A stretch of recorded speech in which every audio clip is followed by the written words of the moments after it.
Carl and Lou here from Games, Brains and Headbanging Life, gbhbl.com for sure. And it's track by track time. Helmet.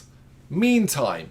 The second studio album, a major label debut by the American alternative metal band Helmet, released on June 23rd, 1992 through Interscope Records.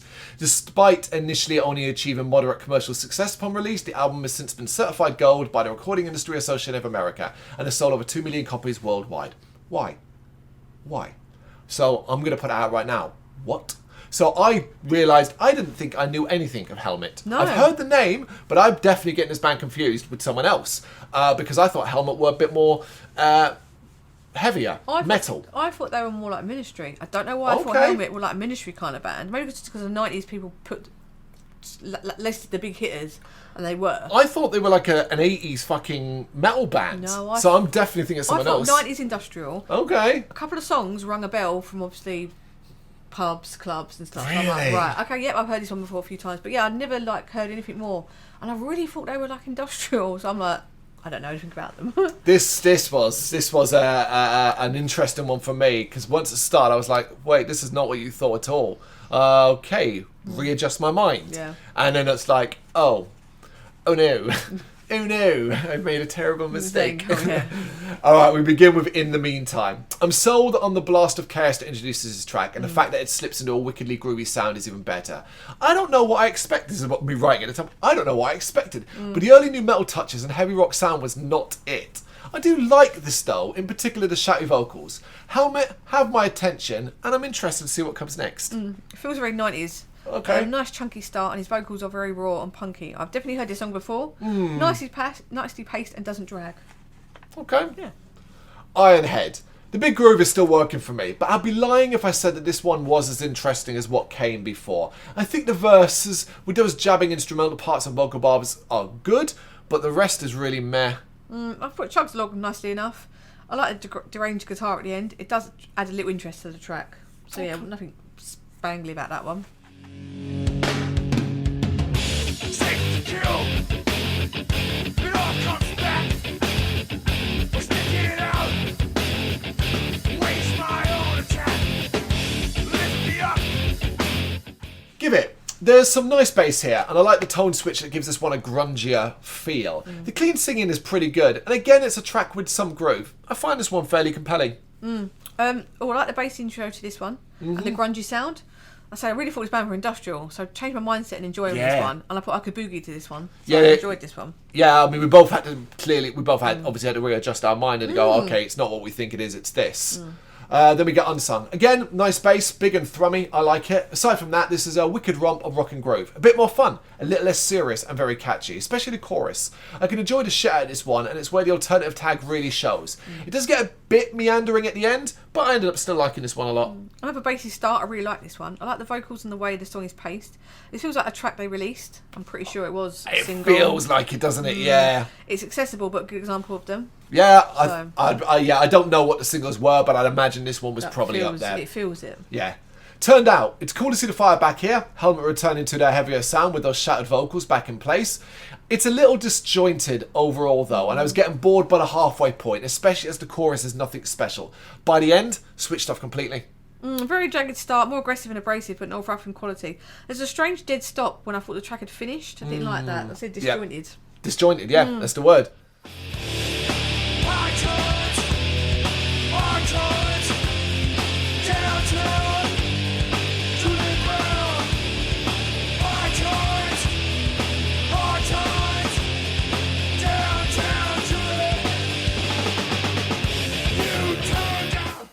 He feels bad. Grungy sounding with an alternative twist. This one is fine, but I don't get excited by it, even if all the parts work well together. It's like everyone's doing fine, everyone's doing their job, but you're not doing anything interesting or exciting for me personally. A little draggy for me. It didn't grab me like the other tracks.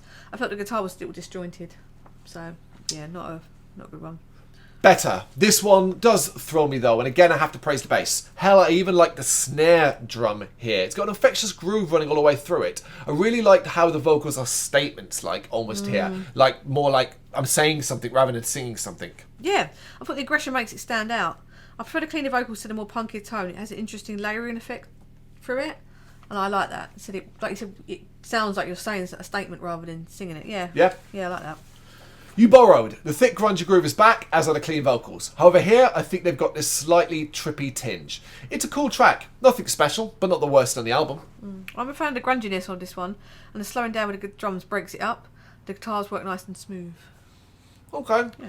FBLA 2. I do think the album has run out of steam now, though, which is not a good thing when you consider it is 10 tracks long. That was a real problem. It was like, oh, it's only it's not like it's a 12 track, 13, 14 track, it's 10. And I was like, oh, I'm at number 9 and I feel like it's run out of steam.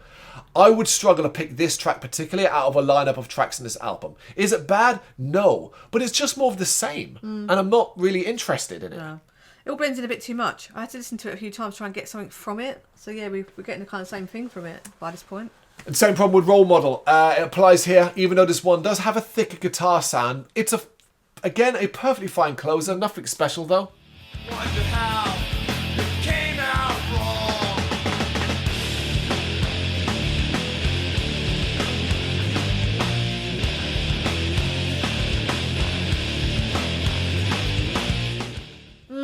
I did enjoy this song. Nice guitars, but I wanted more of an impact track to finish on. It just ends, and I feel like other tracks would have been better. This is what I was kind of alluding to at the start. This is what baffles me about this album. I can't quite follow why this is so popular. Because overall, I would say there's nothing on it that is outstandingly brilliant. Like a surefire hit. Like, you know, in the like mid-90s and early 90s and all that kind of thing, it's hits. And it would often be a specific track that really blew up and meant people were buying the album to get that single as much as anything else. Yeah. What the hell was it on this? I feel like it's unsung. No, but even still, like really that? Yeah. Because I think if you would have asked me to like rate this as a score, it's a 6 out of 10 album. Where I'm going, look, there's nothing objectively bad on it, but there's nothing particularly brilliant either, and certainly nothing memorable. I will forget this album exists. I already have to a degree. Reading from my notes, it's been a while since I wrote these notes for Helmet, and I'm generally like, oh, okay. Yeah, and I have very little interest in going any further down the Helmet pit. Do you? No, I think I would probably. I think a couple of them I would put on a playlist, but that's it. A playlist of what? When I want to fall asleep because the music's so dull. No, I've got one called Work, and I just put everything. This isn't that interesting. Come on, Lou. Really? Right. I'm gonna put my top 3 now. Yeah, go on. See what one's on. In the Meantime, Unsung, and You Borrowed. 2 out of 3. In the Meantime, Unsung, and I've gone for Better. That's my 3. Yeah. But it's hard. Normally I'd be like, well, okay, I guess the obvious one to look at is Unsung. Particularly if it was a single. Yeah. But obviously maybe check out In the Meantime. Those are 2 that probably give you the best impression maybe of Helmet.